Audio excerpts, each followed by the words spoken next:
오늘은 고린도전서 12장 1절부터 3절에 있는 말씀을 가지고 신령한 것이라는 제목으로 하나님 말씀 나누도록 하겠습니다. 우리가 올해 특별히 그 뉴스 가운데 주린이라는 말이 많이 등장합니다. 그 뜻은 주식과 어린이의 합성어죠. 주식을 공부하는데 어린이처럼 초보자를 의미하는 것입니다. 주린이라고 부르는 것이죠. 사람들이 코로나 때문에 경제가 어려운데 주식은 호황이기 때문에 특별히 20대에 있는 젊은 사람들까지 주식을 공부하는 사람들이 생겨나면서 만들어진 단어죠. 주린이, 주식의 어린이다. 사도 바울은 오늘 말씀에 신령한 것에 대해서 너희가 알아야 한다라고 말씀하세요. 그 이유는 당연히 우리가 교회가 신령한 것을 알아야 교회가 유익하고 많은 도움을 얻기 때문에 특별히 너희가 신령한 것에 대해서 알아야 한다고 말씀하시는 거죠. 이 신령한 것에 대한 의미는 무엇이냐면 헬라어로 푸니마티콘이라는 단어를 가지고 있는데 우리 성경에서는 신령한 것이라고 번역이 되었는데 그것을 직역하자면 푸뉴마는 성령이라고 하는 뜻이고 그래서 이코는 성령이 주시는 것이라는 의미를 가지고 있습니다. 신령한 것은 뭐냐면 성령께서 우리 교회에 주시는 것이라는 의미입니다. 그래서 사도 바울은 성령께서 우리 교회에 주시는 것을 너희가 알아야 한다라고 말씀하시는 것이죠. 그러면서 사도 바울이 이 신령한 것을 고린도 12장에 세 가지로 요약해서 말씀하고 있습니다. 첫째는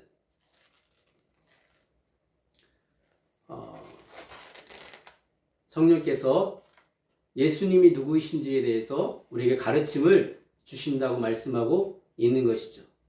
예수님이 누구신가? 그래서 성령은 우리에게 예수님에 대한 진리의 말씀을 우리에게 알게 하시고 깨닫게 하신다 하는 것을 말씀해 주고 있어요. 우리가 알 것은 교회에서는 하나님이 세우신 사람들로 인해서 가르치는 일뿐만 아니라 성령께서 주도적으로 가르치시는 일을 하고 있음을 너희가 알아야 한다라고 말씀하시는 거죠. 두 번째는 성령께서 우리에게 주시는 것은 성령의 세례입니다. 성령께서 우리에게 세례를 주심으로 말미암아 우리에게 유익하게 하신다 하는 것을 말씀하고 있는 것이죠.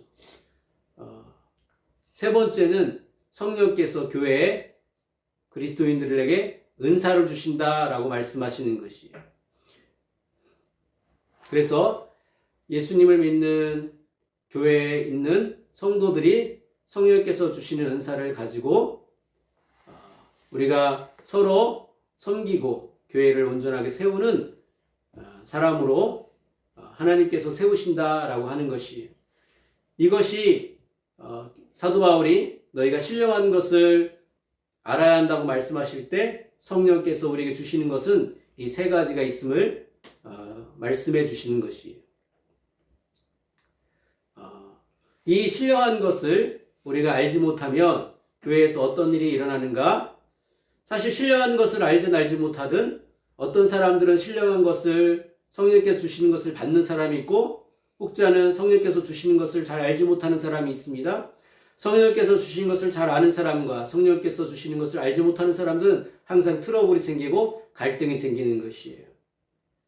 우리가 한국의 교회 역사 가운데도 이 성령의 은사의 이 영역 가운데서 서로 교회가 많이 갈라지고 갈등이 생기는 것을 볼 수 있는 것이에요. 사도 바울이 교회에 성령께서 주시는 것들이 있는데 그런 것을 알아야만 교회 안에 갈등이 없게 되는 것이에요. 두 번째는 이 성령께서 주시는 것을 우리가 알아야만 사모하게 되고 그 사모할 때 우리가 성령께서 주시는 것을 더 많이 누리게 되고 얻게 됨으로 말미암아 교회가 그리스도인들이 건강하게 되고 성장하게 되고 교회가 생명력 있는 교회가 될 수 있는 것이에요. 그래서 성령께서 주시는 이 세 가지들을 통하여 우리 교회가 교회다워지고 그리스도인이 그리스도인다워지는 것을 알 수 있는 것이에요. 그래서 신령한 것의 의미는 성령께서 우리에게 교회에게 성도들에게 주시는 것이다 라고 말씀드렸고, 이것을 좀 더 나아가서 신령한 것의 의미를 좀 더 설명하면, 신령한 것의 반대말이 있습니다. 그것은 사도 바울이 고린도전서에 여러 군데에서 이 신령함과 반대말로 쓰고 있는 것이 바로 육신의 것이라는 의미가 있습니다. 신령과 반대는 육신의 것이다 하는 것이에요. 신령은 성령께서 출발하시는 것이고 성령께서 행하시는 것이고, 육신의 것은 우리 자신으로부터 출발이 되는 것이에요. 이것이 신령함과 육신의 것의 차이점을 라고 말할 수 있는 것이에요. 예를 들면 이스라엘 백성들이 애굽에서 나와서 가나안 땅으로 가기 전에 광야를 거치게 되고, 광야에서 마실 물이 없게 되자 그들이 원망불평합니다. 그때 모세가 하나님께 기도하자 하나님께서 지팡이를 가지고 네 앞에 보이는 반석을 치라고 말씀하셔요. 모세가 반석을 쳤더니 그 반석에서 샘물이 나오게 되었어요. 그래서 그 샘물을 이스라엘 백성이 먹고 마심으로 말미암아 그 목마른 자기들의 갈증을 해결한 사건들이 있었습니다. 그러고 나서 또 가는데 그들이 또 물이 없자 불평하는 것이에요. 그런데 모세도 참물만큼 참았던지라 계속 이스라엘 백성들이 자신 앞에 와서 원망하고 불평하고 짜증내는 것에 대해서 모세도 예민해지고 민감해졌어요. 그러자 모세도 하나님께 기도하는데 자기의 예민한 가운데 기도하니까 하나님 말씀하셨어요. 이제 모세야, 너가 이제 네 앞에 있는 반석을 명하여 물을 내게 하라 말씀하셨어요. 근데 기도하는데 자신의 예민함이 벗어지지 않고 하나님의 음성을 순종할 때 어떻게 순종하냐면, 하나님의 순종과 자기의 예민함이 합해져서 순종해서 옛날처럼 지팡이를 가지고 반석을 내리침으로써 물을 냈어요. 우리가 알듯이 모세는 그 사건으로 인해서 하나님의 판단 때문에 가나안 땅에 들어가지 못하는 그 경우를 우리가 알게 되는 것이에요. 결과는 똑같아요. 반석에서 물이 났다는 결과는 똑같지만 무엇이 차이가 있습니까? 반석을 치라고 했을 때 그 첫 번째는 신령한 것이 하나님으로 도운 거예요. 근데 두 번째, 반석을 모세가 친 거는 하나님 도운 것이 아니에요. 그것은 자신으로부터 온 것이에요.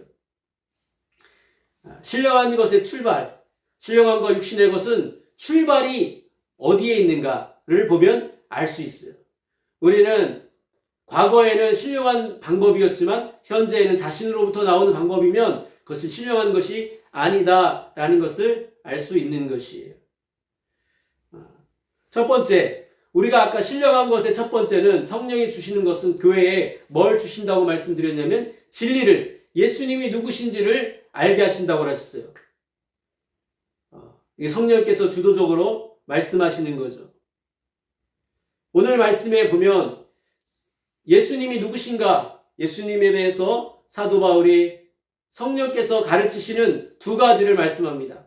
하나는 예수님은 하나님의 저주를 받은 자가 아니다 라고 말씀하세요. 두 번째는 예수님은 이 세상의 주가 되신다 라고 말씀하세요.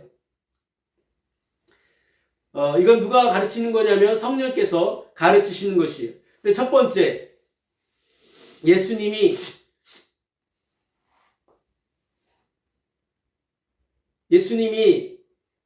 심판을 받으신 분이 아니다, 저주를 받으신 분이 아니다 라고 하는 말은, 그 당시에 예수님이 십자가에 죽임을 당하신 사건에 그 당시에 유대인들은 어떻게 생각했습니까? 예수님이 심판을 받아서 자신의 죄 때문에 하나님의 심판을 받아서 저주를 받아서 십자가에 못 박힌 것이라고 사람들이 생각했어요. 성령께서 예수님에 대해서 알게 하실 때 예수님은 자신의 죄 때문에 하나님의 저주를 받은 것이 아니라는 것이에요. 예수님이 저주를 받은 것은 우리를 대신해서 이 세상에 있는 사람들의 죄를 대신하여 하나님의 심판과 하나님의 저주를 받은 것이다 라고 말씀하시는 것이에요. 그렇기 때문에 성령으로 말하는 사람은, 성령으로 깨닫는 사람은 예수님이 저주를 받는 사람이 아니고 우리를 위하여 대신해서 저주를 받으신 분이시라는 것을 깨닫게 된다라는 것이에요. 그래서 이 말의 의미는 나를 대신해서, 우리를 대신해서 예수님이 저주를 받으셨기 때문에 거기에는 예수님에게는 우리에게 주시는 은혜가 있다라는 것. 나를 대신하여 저주를 받으신 예수님 가운데 내가 저주를 받지 않고, 내가 심판을 받지 않고, 나에게는 저주가 사라지고, 사도 바울은 갈라디아 3장에 우리 대신하여 저주를 받으신 예수님 때문에 우리는 뭘 받게 됐냐면 아브라함의 복을 받게 될 수 있다고 말씀하셨어요. 그래서 저주를 받으신 예수님 자신 때문에 저주를 받은 사람은 자신의 저주가 사라지지 않아요. 그러나 우리를 대신하여 저주를 받으신 예수님을 알게 되면, 그것을 믿게 되면 우리는 우리의 저주를 우리가 받지 않고 예수님께서 져주시는 것을 믿기 때문에 우리는 저주받은 인생이 아닌 것이죠. 성령은 계속해서 우리로 하여금 예수님을 알게 함을 통하여 우리에게 은혜를 주신다라는 것이에요. 은혜 받는 삶을, 예수님을 정확하게 깨닫게 함을 통하여 우리는 알게 된다라는 것이에요. 두 번째는 예수님은 우리를 위하여 저주를 받으실 뿐만 아니라 예수님이 이 세상에 우리의 주가 되신다. 주가 되신다라는 것이. 사도 바울은 로마서 12장에 이렇게 말씀합니다. 로마서 10장에 이렇게 말합니다. 너희가 예수님을 주로 부르면 주를 부르는 자는 너희가 부유하게 되는 일들이 있다 라고 말씀하세요. 왜 예수님을 주인으로 고백하는 것, 주인으로 아는 것이 중요한가? 예수님을 주인으로 알고 믿어야, 고백해야 우리가 부유하게 되는 그 은혜가 우리에게 주어지기 때문에 그렇습니다. 그래서 교회는 성령이 첫 번째 예수님에 대해서 가르치시는 이 가르침을, 이 진리를 주신다라는 것이요.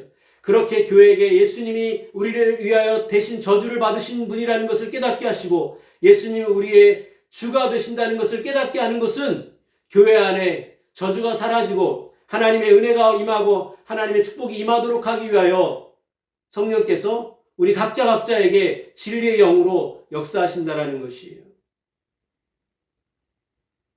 그래서 교회는 첫 번째 성령은 예수님이 누구이신지를 가르치시는 이 영으로, 사역으로 일하신다라는 것을 너희가 깨달아야 한다라고 말씀하시는 거예요.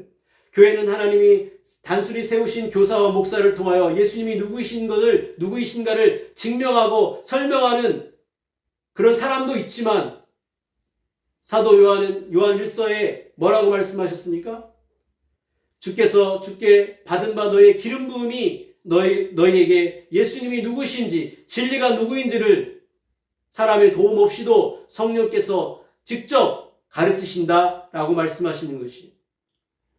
우리는 교회 안에서 우리가 가르치는 일로 세움받았을지라도 우리가 알아야 될 것은 성령께서 직접 그분이 주도성을 가지고 한 사람 한 사람에게 진리에 대해서, 예수님에 대해서 가르치는 일을 하고 있음을 우리가 알아야 한다는 것이에요.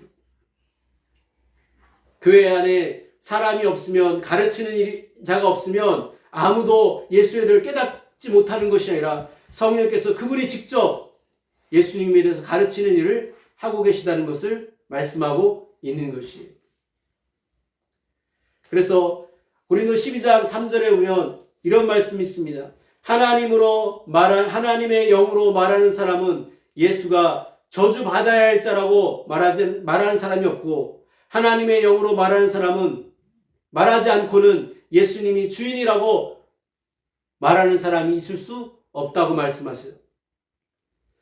여기서 우리가 한 가지 기억해야 할 것은 사람이 말을 할 때 우리 스스로 내가 말하는 경우도 있지만 하나님의 영으로 말하는 경우가 있다라는 것이에요.